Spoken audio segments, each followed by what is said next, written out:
Today, we're going to pick up Matthew and Luke's accounts of going into Gethsemane to begin that process of his infinite atonement. What a fitting place to start that process.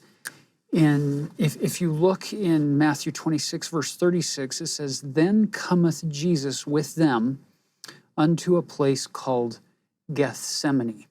Next week, in those two episodes, we're going to cover the remainder of the teachings of Jesus during his Last Supper in the upper room and the sermon as he's walking up the Kidron Valley, followed by his intercessory prayer.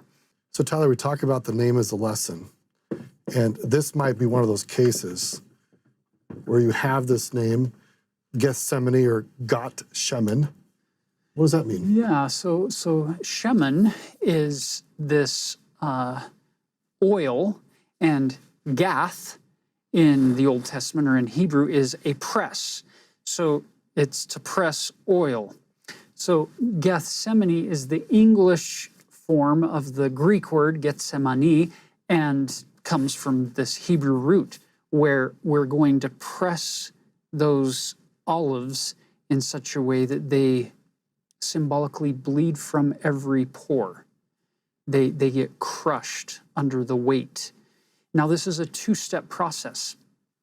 So here you see pictured a millstone. These are very large, and they're very heavy and very effective at their crushing job.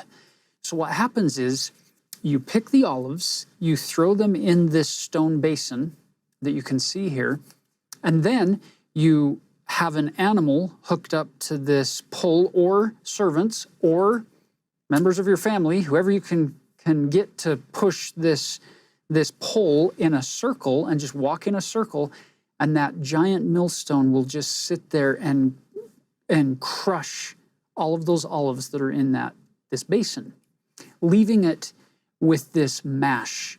It's this mixture of skin and pulp and the pits, the stone pits that have been kind of crushed, pulverized, combined with the water and the oil.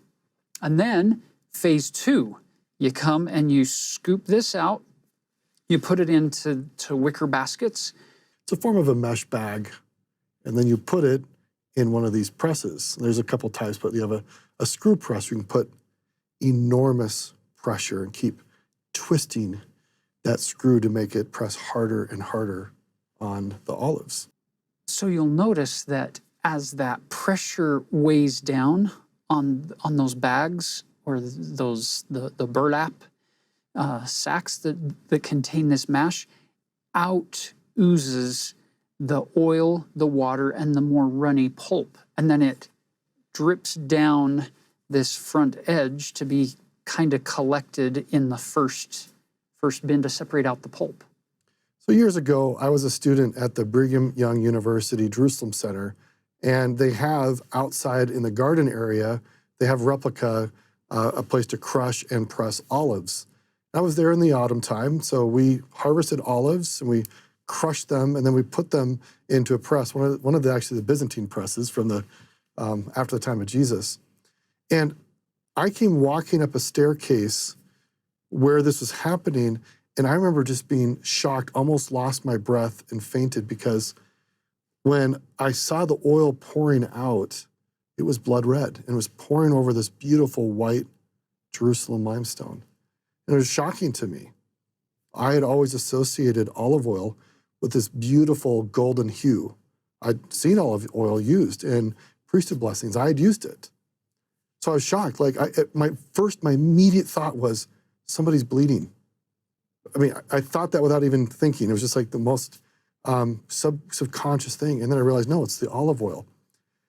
And what was so impressive to me was suddenly I came to understand why olives and olive oil are such a powerful symbol for the atonement of Jesus Christ. Is because of, among other things, when they are pressed with extreme pressure, they bleed out from the pores, and the olive oil looks like blood. So this is one of the critical features of a village in the first century, an oil press type facility. Now we get to see how it actually functions. This big, massive, crushing stone that is so heavy. You got this leverage here. And let's see if we can move this thing a little bit. It's actually quite a bit of work. So sometimes they would put an animal, like a donkey or something, that would turn this thing around. It's a lot of work to crush the olives. And we have some olives here, so let's get some on here and crush them. Let's try it out. So let's begin with just a single olive in the press, more representative of the Savior going into Gethsemane, that oil press, anciently.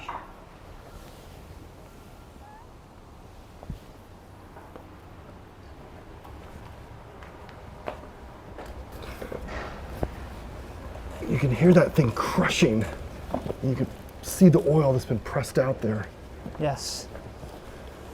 Okay. So, yeah, we've just done one. We've just done one. You can picture what would happen if you dump a whole set of olives in here. They all get crushed and it turns into a mash. Let's go over and see the result of that. So here we have a basket already of crushed olives. So you have in here the pits, the stone, or the skin, the pulp, the water, the oil, all mixed in together. And it's pretty, and leaves. It's pretty hard to get the oil any other way than by pressing it at this point. So we've crushed it all open. Now we need to put it in the press. We put it into these special bags that allow the oil to seep through. And we'll put it into this screw press here.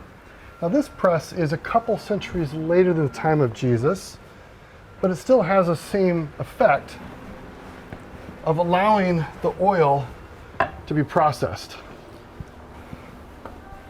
And we'll just take opposite sides here. And then you can see the oil will start to pour out, dripping, and then coming down into this container.